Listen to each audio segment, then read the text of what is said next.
September 26, 1918. The forests of the Argonne were covered in mist, their silence broken only by the distant rumble of artillery. Over 1.2 million American soldiers stood poised along a 24-mile front, their faces pale, rifles gripped tightly, knowing they were minutes away from plunging into hell. For many, this was their first taste of battle. For others, it was their last chance to see the war's end. When the order finally came, they surged forward into a storm of bullets and steel, beginning a 47-day nightmare that would claim over 350,000 lives. The Meuse-Argonne Offensive was not just another battle. It was the decisive turning point that shattered Germany's hopes and made America a global military power. Chapter 1. A World on the Brink. By the summer of 1918, the world had been bleeding for 4 long years. Europe's fields had turned to graveyards and millions lay buried beneath mud and wire. The German army still held its ground, fortified behind the nearly impenetrable Hindenburg Line. But there were cracks forming. Germany was exhausted, its supplies dwindling, its soldiers stretched thin, and its people weary from endless hunger. Yet they remained dangerously defiant, determined to hold their ground at any cost. America had joined the war in 1917, and its arrival had injected fresh strength into the Allies. The American Expeditionary Forces, AEF, commanded by General John J. Pershing, had spent a year training, drilling, and preparing for the massive push that would test the nation's resolve. This wasn't just about supporting Europe. This was America's chance to prove itself as a rising power. Victory here meant reshaping global influence forever. The Meuse-Argonne region, with its dense forests, muddy valleys, and heavily defended hills, was chosen as the focal point. To win, the Americans had to smash through the German defenses, sever critical railway lines, and force Berlin into submission. The task was daunting, but the stakes could not have been higher. Chapter 2. Building an Army from Scratch. When America entered the war, its military was small, scattered, and underprepared. Unlike Britain and France, who had endured years of bloody trench warfare, the United States had little experience in modern mechanized conflict. Pershing knew this and demanded complete independence from Allied commands to build a uniquely American fighting force. He believed U.S. soldiers would succeed through aggressive tactics rather than attrition. The training camps back home buzzed with activity as millions of young men, farmers, factory workers, teachers, and students became soldiers almost overnight. The sheer speed of mobilization was staggering. Within months, these men were crossing the Atlantic in waves, stepping onto French soil with wide eyes and untested courage. Yet Pershing's vision was clear. America would not just send reinforcements, it would deliver a decisive blow. By September 1918, Pershing commanded the 1st U.S. Army comprising 16 divisions, supported by thousands of artillery pieces, tanks, and aircraft. The men were confident but inexperienced, marching toward a battlefield that would teach them lessons of war harsher than any drill sergeant ever could. Chapter 3. The German Stronghold. The Argonne Forest was no ordinary battleground. The Germans had spent 4 years turning it into an impregnable fortress. Concrete bunkers, interlocking trenches, hidden machine gun nests and barbed wire stretched endlessly across the terrain. Hills and ridges were armed with heavy artillery that rained steel upon any advancing force. Every river crossing, every road, and every clearing was covered by deadly fire. For Germany, the Meuse-Argonne was their shield. Behind it lay critical railways that supplied their armies on the Western Front. If the Americans succeeded, German forces would be cut off, isolated, and vulnerable. Losing this ground meant losing the war, and Berlin knew it. American reconnaissance revealed little. Maps were outdated, aerial photographs blurred by fog. Pershing's forces would be charging blind into a labyrinth designed to kill them. Still, the plan remained unchanged. Advance, overwhelm, and break the German line no matter the cost. Chapter 4. The offensive begins. At 5:30 a.m. on September 26, 1918, the world shook. Over 4,000 Allied artillery pieces unleashed a storm of fire, tearing through German positions and shaking the ground beneath soldiers' boots. The deafening barrage lasted hours, shrouding the forests in smoke and chaos. When the last shell fell silent, the order came. Forward! American soldiers surged out of their trenches, rifles ready, hearts pounding. The ground was slick with mud, craters, and bodies. Machine guns opened from hidden nests, cutting down entire platoons in seconds. Yet the advance did not stop. For many men, fear gave way to instinct, a fight for survival against unseen enemies. In the chaos, units became separated, communications failed, and confusion reigned. But mile by mile, yard by yard, the Americans pushed forward, forcing the Germans to retreat deeper into their defenses. The offensive had begun, but the cost was already staggering. Chapter 5. Baptism by Fire. The first days of battle revealed brutal realities. German snipers picked off officers, disrupting commands. Mortar shells exploded without warning, showering soldiers in earth and shrapnel. The terrain itself became an enemy, slowing movement and exhausting men before they even reached the front lines. Medical stations overflowed with the wounded. Field hospitals were unprepared for the scale of carnage, working tirelessly to save limbs and lives. For the first time, many young Americans confronted the full horror of mechanized war, the stench of decay, the cries of the dying, and the unending roar of artillery. Still, Pershing's orders were clear. No retreat, no surrender. The First Army had to keep advancing, no matter the losses. This relentless drive would come to define the Meuse-Argonne Offensive and etch its place in U.S. military history. Chapter 6. The Lost Battalion. Among the offensive's most legendary episodes was the saga of the Lost Battalion. On October 2, 1918, nearly 600 men of the 77th Division, led by Major Charles Whittlesey, advanced deep into the Argonne. Unknowingly, they pushed beyond their flanks, becoming completely encircled by German forces. Cut off from food, water, and reinforcements, the battalion endured 5 grueling days under constant attack. Ammunition ran low, rations vanished, and desperation grew. In one of the war's most remarkable moments, a carrier pigeon named Cher Ami delivered a message that saved the battalion from friendly fire, despite being gravely wounded in the process. When relief finally arrived, only 194 men of the original 600 walked out. Their defiance inspired the nation, embodying the determination that fueled America's advance. Chapter 7. Alvin York, the reluctant hero. In the chaos of the offensive, an unlikely hero emerged, Corporal Alvin C. York, a devout Christian from Tennessee who had once tried to avoid military service. On October 8, 1918, York's unit faced heavy German resistance near Châtel-Chehéry. Amidst the firefight, York single-handedly attacked machine gun nests, killing 25 enemy soldiers and capturing 132 prisoners. York's bravery became legendary, earning him the Medal of Honor and turning him into a symbol of American resolve. Yet York himself remained humble, crediting faith and duty rather than heroism. His story spread across newspapers back home, boosting morale and galvanizing support for the war effort. York's actions highlighted the extraordinary feats of ordinary men, a theme that defined the Meuse-Argonne Offensive, a battle fought not just by generals, but by everyday Americans thrust into history's deadliest crucible. Chapter 8. Into the Forest of Death. The Argonne Forest became the very definition of hell on Earth. Dense trees blocked sunlight, and tangled roots turned every step into a struggle. German machine guns hid behind natural cover, spitting death with ruthless precision.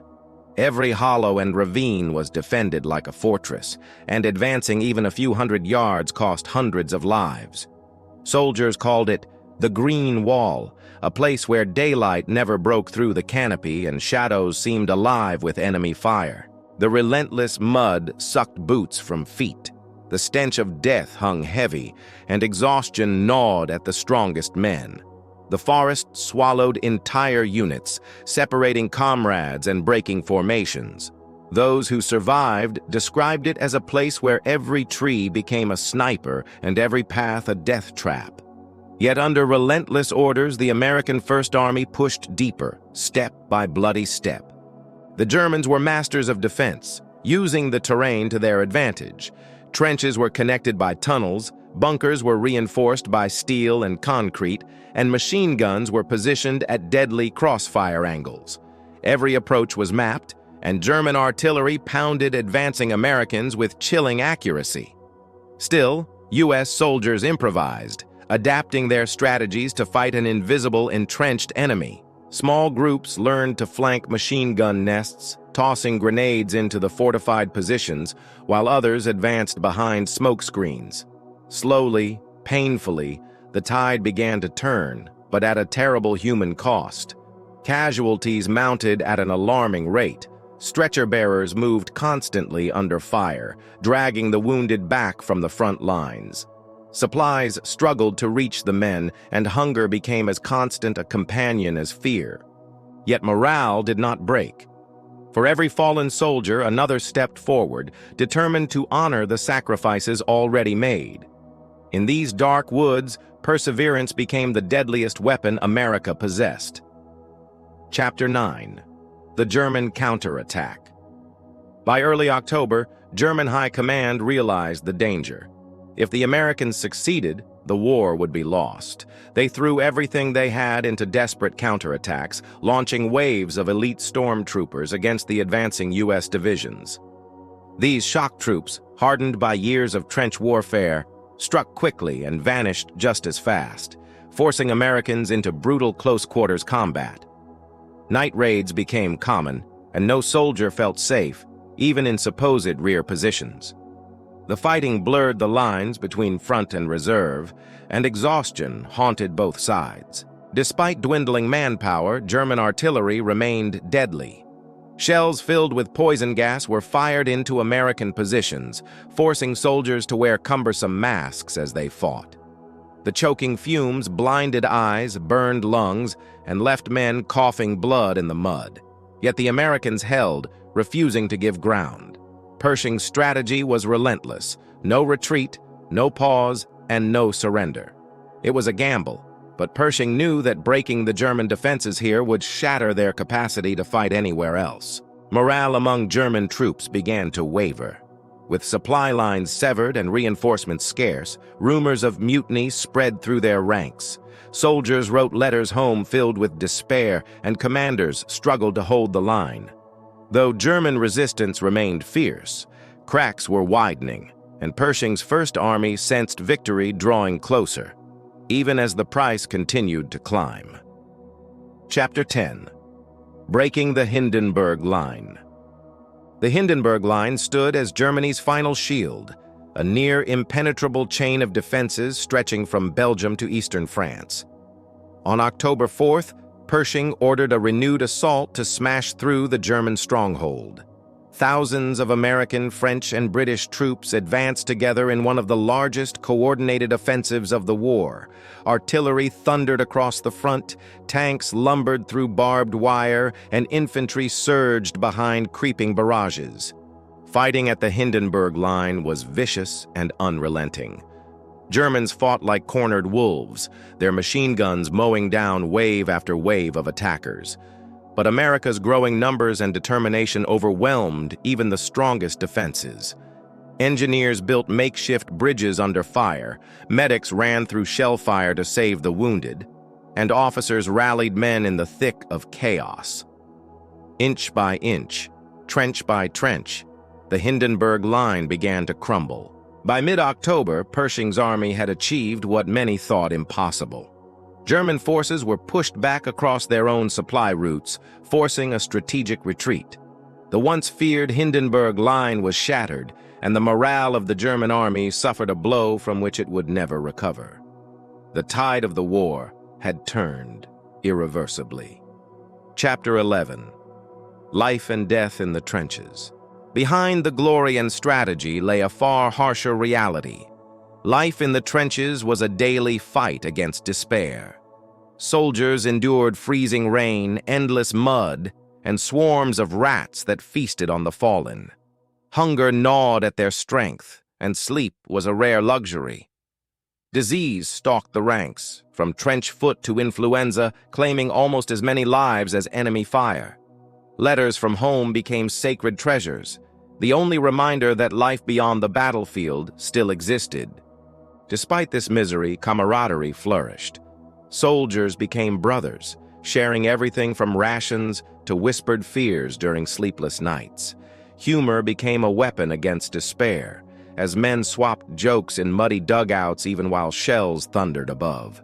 Music drifted from harmonicas, voices sang quietly in the dark, and brief pauses between attacks were cherished as precious fragments of peace. Yet death was never far away. A single shell could wipe out an entire squad, and stretcher bearers trudged endlessly through the trenches, carrying the maimed and lifeless. Every man knew the odds, but few wavered. They fought not just for victory, but for each other, a bond forged stronger than steel in the fires of war. Chapter 12. The Final Push. By late October, Germany's situation was dire. With the Hindenburg Line breached, Pershing launched the final phase of the offensive. More divisions poured into the front, bringing fresh strength to an army battered but unbroken. Allied artillery roared day and night, pounding German positions into rubble, while tanks carved paths through fortified ridges. The Germans fought savagely, but their lines were collapsing. Supplies ran dangerously low, and reinforcements were nowhere to be found. For the first time, German commanders openly discussed surrender, recognizing that their once mighty empire was crumbling under relentless pressure. Yet soldiers on both sides continued to pay the price in blood, each yard of forest and farmland contested with savage ferocity. On November 1, 1918, the Americans launched their largest coordinated assault of the campaign. With overwhelming force, they broke through the final German positions along the Meuse River.